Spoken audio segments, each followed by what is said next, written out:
We're an arid country, so we're managing scarcity. And because you're managing scarcity, we've now got extremely good at it.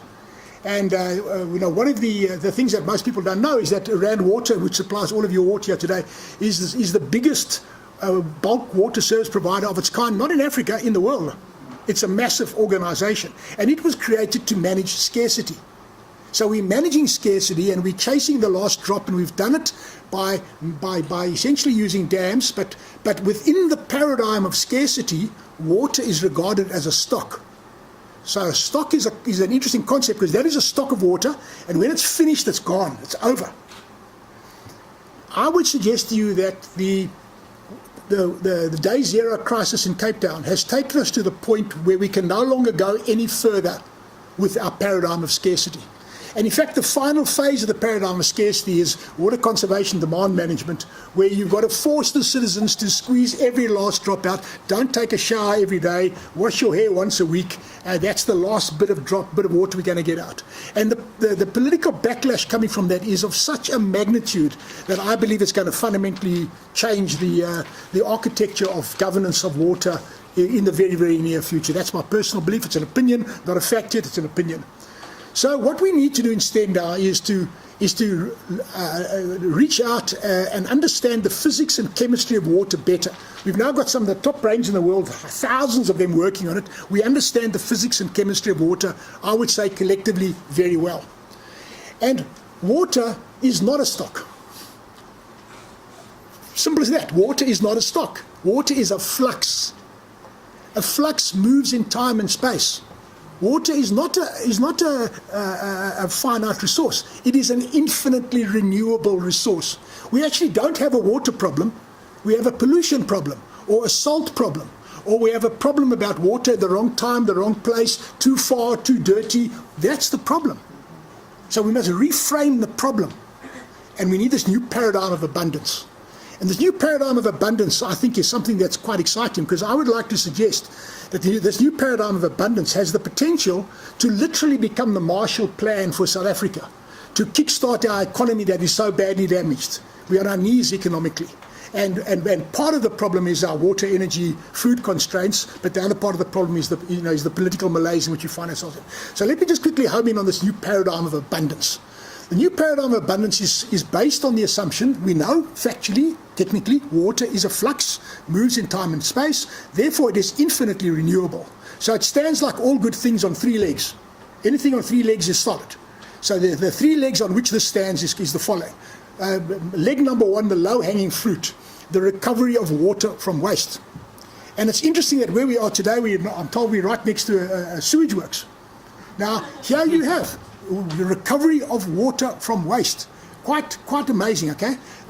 The technology has advanced, and I won't talk about all the technologies now, but that's our first thing that we have to do. We have to recover water from waste, and we have to put time and energy and effort and technology into that.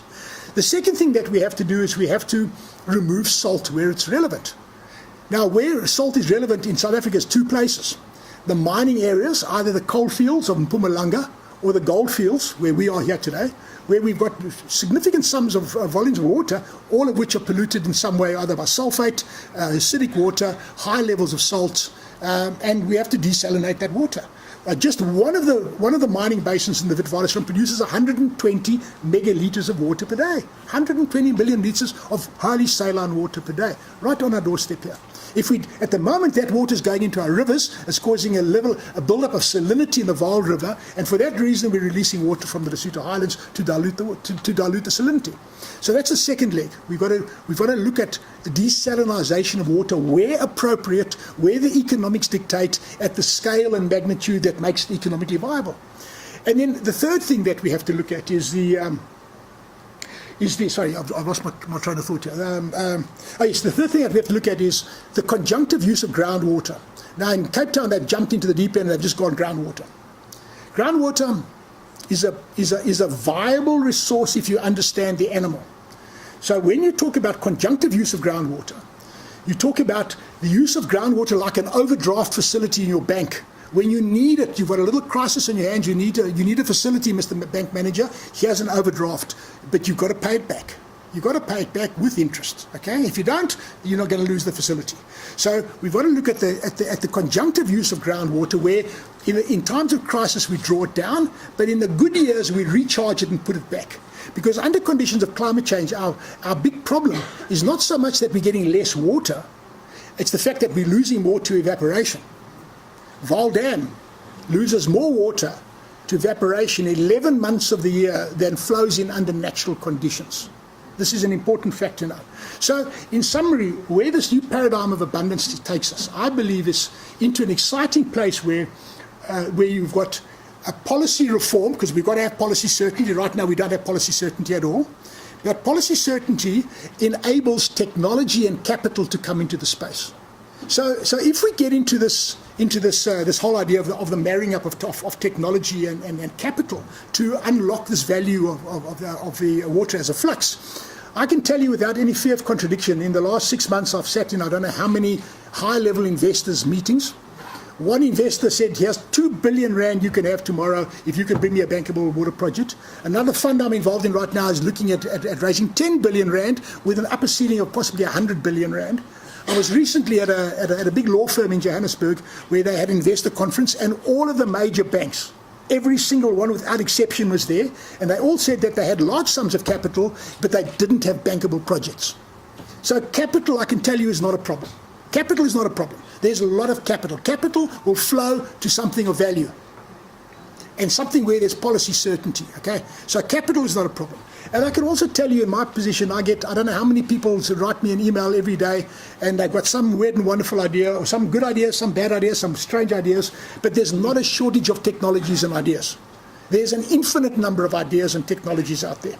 What we need now is policy certainty, and we need that big vision, that aha moment. And I think that aha moment is now happening as a result of Day Zero, because Day Zero is not only in Cape Town. Day Zero is happening in Eastern Cape, East London, Port Elizabeth, not very far behind. Day Zero is not very far away from KZN. I own property in KZN, a place called Ugu. Ugu has been past Day Zero for the last 18 months. It's a damaged, severely constrained place. And I would suggest to you, I can share data that shows that Gauteng is not very far beyond it as well. Okay, I know there are people here from Johannesburg Water and from Rand Water that will immediately set me straight if I'm wrong. So the bottom line is, this is a national crisis, and nothing. We must never let a good crisis go to waste. And one of my colleagues, I'm supposed to be in Toronto today. In fact, I'm supposed to be returning from Toronto to Joburg today. And the person I was working with in Toronto is a very famous Canadian scientist, and he works on ingenuity. And he found that ingenuity happens on the cusp of chaos. So we're in a chaotic state right now. Everything is being reset. The Titanic has struck the iceberg. The Titanic is still afloat. We haven't got cold bodies in the water yet. They're not there yet, but they're not very far away. But that's where we are today. So now it's time to pause, to focus, to look at what can be done, what should be done, what needs to be done. And the bottom line is one simple change in our thinking, accepting that water is a flux, not a stock. Therefore, our problem is actually abundance, an abundance of other stuff, of salt, of this and that.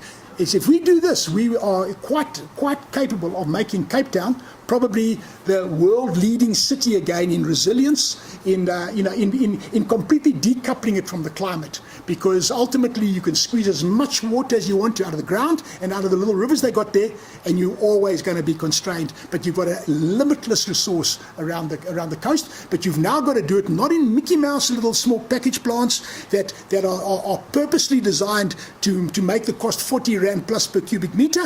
You must do it properly as part of a big vision where the cost comes down to 12 rand a cubic meter, or even 10 rand. I've even seen 8 rand a cubic meter.